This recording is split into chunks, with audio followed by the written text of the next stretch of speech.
It's the 7th of February 2024 and we move on today with a fixture away at Nottingham Forest in the live commentary. Plenty to update you on though since last time, an awful lot of goals to go through. So I'm just going to head on straight into it. I'll firstly show you transfer-wise. It's still just the two guys coming in, Escobar and Gutsa. On the outs, a few. Lee Long for 145k to Stoke. Just didn't have it in him, did Lee Long, 24 years old. So was getting on like a decent enough player, Ireland international, but just never going to break into the first team. And then Manfred Guts himself, one of our summer signings, has left for Wolves for 450k, which was a bit. Now this is going to, I think, rise to around $1 million after a few clauses are activated. I just realised now this was the third time of asking with Gutsa. We had him at Villa. I bought him for Villa. Then I bought him at Everton from Villa. And then bought him at Southampton from Everton. But I realised at the third time asking with Southampton that he's just not going to improve more than that. Which was disappointing to me because I was really trying. I was trying so hard for him to become the player that he needed to be. But it just wasn't happening with Manfred. And he's gone to Wolves. Are they back in the Championship? Yeah, they are. Now, maybe Championship is his level. Maybe that's what he needs for his career to go on. But it certainly wasn't with us, unfortunately. Anyway, fixtures-wise, since last time. Last time was the disappointing 3-1 defeat to Arsenal in the Cup, which kind of came out of nowhere, really, after a decent enough run of form. And we managed to kind of get back our winning form at home to Charlton very quickly with a thumping, and I do mean thumping, 7-0 victory with Max Dunne, or as you can see now with his nickname, Max the Machine Dunne, scored 4 in this one. Brian Rebeo with the ball in, the Machine comes in late on and jabs it home to give us the opener after 7 minutes. I'm just going to bump up the highlight speed a little bit so we get through all these goals so quickly. Rebeo then hits the post and Fosu Mensah with the follow-up. One of those sort of goals, but you take them when they go with you. And then Zuccolini finds Emre Can, Harrison Reed, into Rebeo. Max the Machine makes it 3-0. And this was just after 15 minutes. And we already had the game in the back pocket, which was really nice. Unless they scored here, but they didn't in the end. If it was 3-1 after 20 minutes, of course the game's still open, but we managed to end up getting it through a few headers from Escobar. Rebeo to Dunne, back outside to Tider, into Dunne, burns past a few men. Like that's just stunning from the Machine. And he got himself a hat-trick after 20 minutes and we were 4-0 up. Rebeo then, ball in, Fosu Mensah with his second of the game. His first and second of the season as well. It was a 5-0 advantage. Then Rebeo ball in. Reed back to Rebeo. Ball in again. Fosu Mensah was looking for his hat-trick, of course. Tider, Zuccolini, Emre Can, Reed, Escobar. Back to Can, Zuccolini again. Next to Machine, Rebeo. And it looked like that we might get counter-attacked, but it never happened for them. Armenicus found Rebeo.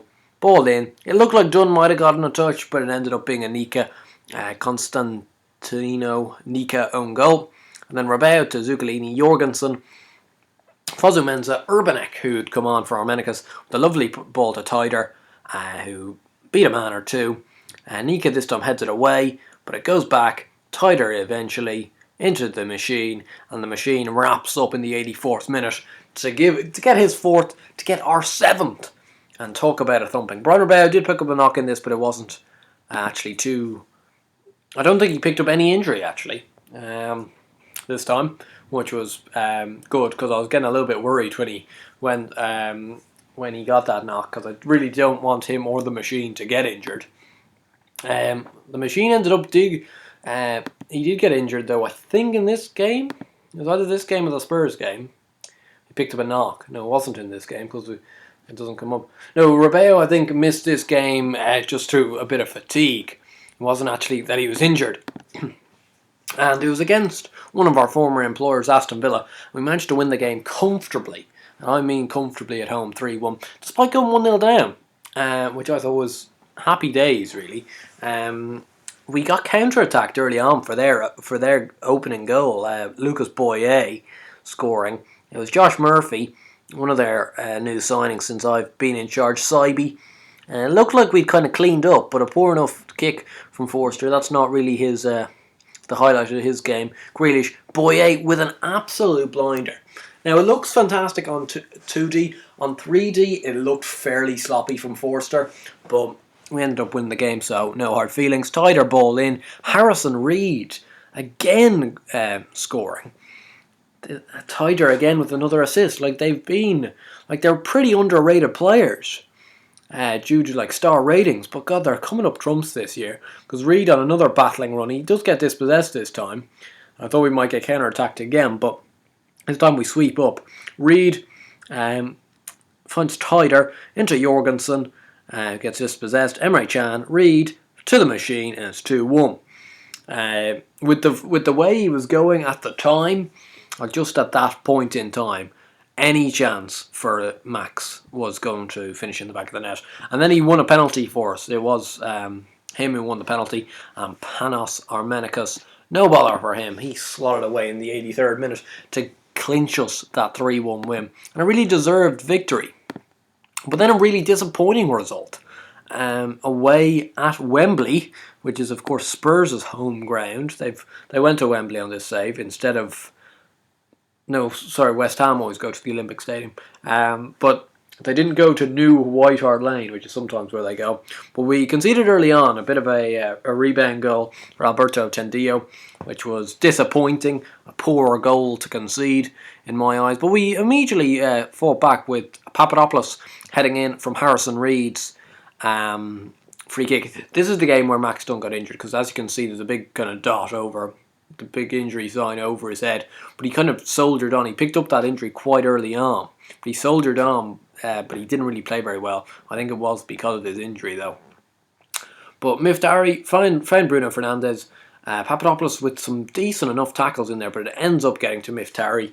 That's sometimes the problem you get with having no fullbacks, is sometimes the wingers are able to kind of just sneak in behind, this was one of those cases. And nothing much we could have done.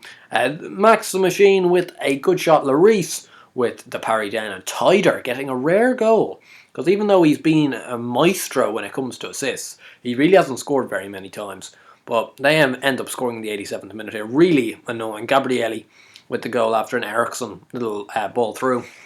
In the 87th minute as well. A bit of a crusher. But that was going to happen based on our kind of results. In the league especially, we were riding for a fall, 4-0, 2-0, 7-0, 3-1, we were bound to lose at some stage, and we did so. But then a hiding came, which was really, really disappointing. A 5-0 thumping away at Chelsea, which, it was a thumping. Brian Rebeo came back for this game and had to be subbed off after 6 minutes because of a knock. Which really, really irritated me. Because we were 5-0 down after 31 minutes. And I really think if they'd put their foot on the gas, they could have won this game by any old score, 15-0 or something. We were just at 6s and 7s. Nicolas Soule scoring the opener. Again, another one where his first header, he should have scored, but it was blocked by Forster. And then the rebound goes in. We conceded a controversial penalty, which Eden Hazard slotted away. He wasn't going to miss. Controversial, I just didn't think it was a penalty, but it might have been. Isco a ball in again, poor marking from set pieces, and Oscar just had an open goal, 3-0 after 22 minutes at that stage. And we, as you can see, we just couldn't get a foot on it. No matter where the ball was, we just couldn't get a foot on it. Hazard with the ball in. Emre Can, unfortunately, ends up bundling it into his own net. Not really of his fault, he had to go for the header, so not really hard feelings. But here Hazard again, attacking at pace, Inglis into Oscar, who'd made a huge surging run from initially winning the ball, kind of back by his own penalty box, and ended up slotting the ball away at the other end to give them a 5-0 advance after 31 minutes. And we really didn't know what to do. And we ended up, the rest of the game kind of just drifted into... just drifted into... a lull, really. Like, we had a few, we had a few chances, few half chances, and one clear cut in the second half, but just nowhere near enough. And we ended up just being, it was a write-off from the start, to be honest. But then we had another tricky game, this time at home to Arsenal. We were looking to avenge our cup exit against them, and we managed to do so quite well with a nice 2-0 victory. It was quite a tight game, as you can see from the match stats, but we just managed to take our opportunities when they came to us. We did manage to get a penalty, and our Menicus wasn't playing, so it was Safir Taider who stepped up. It wasn't the guy I was expecting to step up whatsoever, but he converted the penalty nonetheless, so I was pretty happy with it. Like, you never mind penalty takers as long as they actually slot the ball in the back of the net. And then it took to the 67th minute, and they were still pressing quite well, but we looked okay on the counter-attack, and Tyder with the ball through, but it didn't quite get to Max, who at this stage I had taken off, because I had put the Machine nickname onto him after the Charlton game, and then after the Spurs and Chelsea games I'd kind of denighted him, I suppose, dethroned him from the name. But then after the goal he scored here, Brunner Bay, a ball through and he slotted away. Like, it wasn't anything special, but it was kind of the goal I've been used to seeing him score, and he therefore gets the name back. And at the moment he's going to be fighting for that name, because if he doesn't play well, I'm just going to delete it. But if he continues to play, like, he does deserve it. When he's on form, he certainly does deserve the nickname. Anyway, if we have a look at the league, we're doing quite well, to be honest. We're in 6th place at the moment after 24 games. And, you think about it, there's 14 games left in the season. It's getting closer than you think. We're away at Nottingham Forest today, who are in 11th. So it's a winnable game on paper, you'd say. We seem to either win or lose. We don't do draws, really. Just 2 draws in our 24 games. 12 wins and 10 defeats. Scored 49, which is actually well up there. 4th best goal scoring. But then we've conceded 34, which is around mid-table in terms of conceding. But a healthy goal difference of 15, which is always lovely to see. 38 points. 6 points off the Champions League spots. And that is Man City, who do have 2 games in hand on us as well. So it could become 12 points. Theoretically, but I'm really not looking for Champions League. Well, of course I'd love Champions League, but I don't think that's going to happen. But I would love Europa League, because I think we deserve it, and I was going to get there. I swear I would have gotten there with Everton if they just let me carry on, but that's another story. They've seemed to have recovered a little bit after a pretty average start to the season. They're back up in 9th. Villa, the other former employers, in 7th, just behind us, clipping at our heels a little bit. If you have a look at the overall player statistics for the league, Brian Rebeo is up there still as the 2nd top average rating with 7.73. Eden Hazard has 8, and I have to say, based on when we played Chelsea, I could definitely see why, because he was just on a different level to everybody else, which was quite freaky, I thought. Suarez 7.6, Montero Bessa 7.6, and Sood 7.59. Mauro Icardi is the top goal scorer with 21. The Machine has 17 now. Bessa 16, Asombalonga 14, and Abubakar 13. And Rebeo is the top assist provider with 15. Quite a far way ahead of Suarez with 12. And then Inglis, Depay, and Hazard all with 9. In terms of our own statistics, as you can see, Dario Escobar is out suspended for this game. Armenicus is injured, and for a little bit as well, which is disappointing because he was really playing quite well. 9 days currently, and he's out for another 10 days and 2 weeks. So it was around a 3 to 4 week injury, which was disappointing because he's played a 7.25 overall this season, which is fairly decent. Top goal scorer, as you'd expect, is Max the Machine Dunne with 18 from 14 starts and 7 off the bench. Sinclair does have 11 and 13, but I think I might get rid of Sinclair. I've got him on the transfer list, but nobody really came in with the sufficient money I was asking for. I was asking for around 20 million up front for him, and nobody was coming in with that. So I decided not to sell. I might try again in the summer. You usually can't really flog people off in January because nobody's really in for it. But if you go in the summer, this is a little tip. If you definitely try again in the summer, and actually I'll take him off the transfer list because sometimes that that decreases their value as players. I'll just do that. Rebeo has got 5 and Harrison Reed with 5, so it kind of drops pretty dramatically. Rebeo's top assister with 16, as you'd expect. Reed has 8, he's had a stunning season. Chan and Urbanek with 6 apiece. Average rating wise, Rebeo, Sinclair, Reed, The Machine, and Craig Dawson. Also Safir Tyler, who's only got 4 assists, which I find hard to believe because he's always like involved in goals.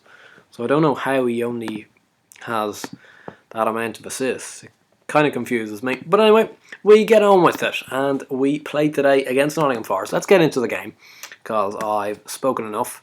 Team's gone for same formation as last time. Got 4-string goal, back 3 of Fosu Mensah, Wisdom and Papadopoulos. Because of course, as I said, Escobar is suspended. Zuccolini is the regista. Urbanek, because Armenicus is injured. Reed and Emre Can, and Tyder on the right. Rebeo playing off Max the Machine Dunne. Lingard is just coming back, but he's not going to get his place at the moment from Tyder, because Tyder's playing so well. I don't even... That is just obviously not pronounced Tyder, but that's what I'm going with. So unless somebody comes up with a solution to it, I'm just going to continue calling him that. That's not very many opposition instructions, but anyway, pick up where we left off, which was of course the 2-0 win against Arsenal, which I was quite pleased about, considering the previous 2 results, which were really pretty bang average if you ask me. Match stats, where have they gone? I don't see any. Match stats are not coming up. Okay, that's pretty decent. Max the Machine Dunne. Oh! God, he's had 2 little snippets of chances there. The first one was, I'd say, Fosu Mensah. Wait, let's lower down the speed a little bit. Sunshine. I was thinking it was going on a little quickly. I was thinking, of course, I did speed it up for those replays. Anyway, we're back to it. 0-0, but we had an early couple of chances there with Max Dunne. The first one I think would probably go down as a half chance. Second one more of a clear cut, because slightly easier. But anyway, they get dispossessed there. Urbanek into Zuccolini, who finds Reed. Rebeo now. Come on, Rebeo. Turn. Beats a man. Not much support going for him. And I have to say, this seems like it's going in slow motion or something. Does it always go this slowly? Anyway, Reed. Emre Can. Come on, boys. Reed. Rebeo. Go on. Oh, turn. Oh. That count as a chat. Oh, no, we're on extended. Why are we on extended? Jesus Christ. I haven't sorted this out whatsoever. We've got goal action on close. Did I do that last time? I might have. Last couple of episodes. Just like there actually isn't very many more highlights you see. It's just sometimes offside calls and a missed penalty if there is one, but like they're quite rare. So it doesn't really add too much more to it. Emre Can. Max! He's offside. He certainly is not. It's his 19th of the season, his 18th in the league, and that's why he is nicknamed the Machine. Because like that's just like it's a quite simple finish, but you know he gets the job done. And to think, at the start of December he had 3 goals this year, and now at the start of February, so 2 months. Now 2 quite stacked months, if you ask me.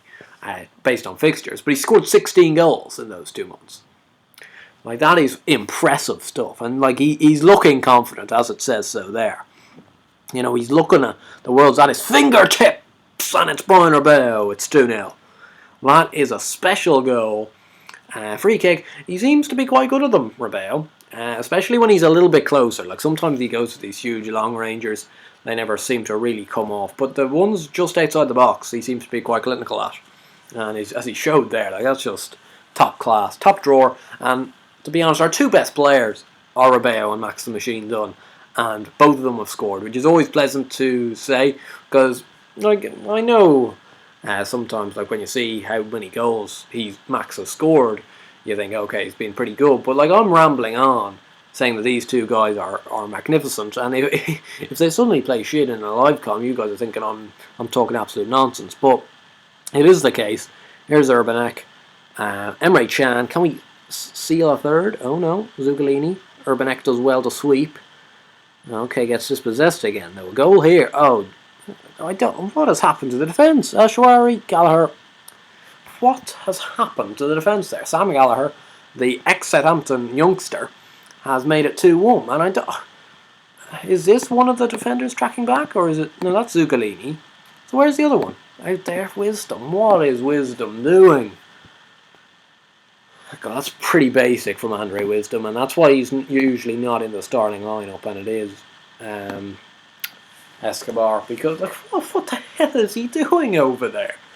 I cannot think of anything to kind of reason with the fact that he's over here when he should be like in the middle of the park, and he's out on the touchline, unless he was off for an injury or something, which I don't think he was. Anyway, 2-1, we're still in the lead, but that's made it a lot, suppose, more difficult than it needed to be. And no, the machine is injured. That is not what we want. Now, we're going to take him off because we're going to preserve him. And we've got Sinclair, who's pretty decent, to be honest. He scored 11 in 13 this year. That's not too shabby. But I really don't... I'm hoping that's small stuff for the machine. Because, like, he's got the name and everything. And he's got the form, so we need him on the pitch. We can't have a guy nicknamed the Machine and he's clogging up. Oh, fuck's sake. Here I go on in the first half. Isn't it great? Our two best players are scoring, playing well, and now both of them are injured. And now that's like a proper injury as well. You know, Max Dunn's could be nothing. You know, sometimes knocks actually don't end up being in any lasting injury, but an injury like on the pitch like that, where you're forced to take them off, is almost guaranteed to be some lasting effect, and the best you can get out of it is like 2 to 3 weeks. Anyway, it does look like this second half has just breezed by us though, without anything happening. There hasn't been one highlight in this second half.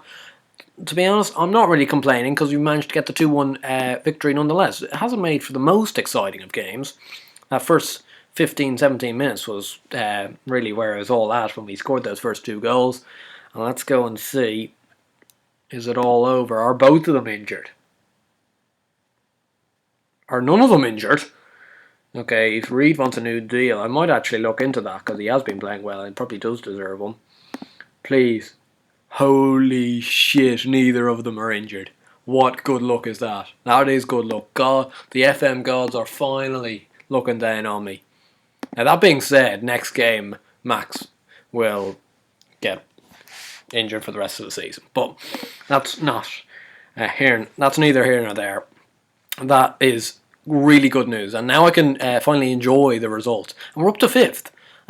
But Spurs do have a game in hand, so suppose let's not get ahead of ourselves just yet. The next live commentary will be Middlesbrough at home. I don't think we've ever played against Middlesbrough in a live commentary, so it should be interesting. We've only got 4 games between then and now. We've got Swansea at home, Man City away, which is going to be terrible, Norwich at home, winnable, and Liverpool away, another tough game. So we've got 2 home games, which should be very straightforward, and 2 away games, which certainly won't be straightforward. Anyway, I hope you guys enjoyed this video. If you did, please do give it a like and subscribe to the channel if you're